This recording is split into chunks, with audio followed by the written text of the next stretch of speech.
honestly, anybody can say that they work in a good industry, but we work in the best industry. You meet a ton of people that are overlanders. They're in awesome rigs. They're also kind of friendly, and I've toured a ton of vehicles, and it's awesome.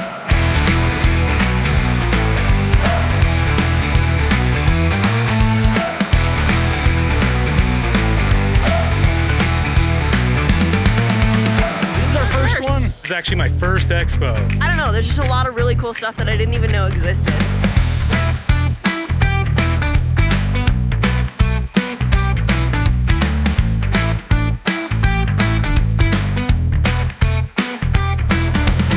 Everybody's feeling good, excited about overlanding. Don't take it too serious, just go get outside and have some fun.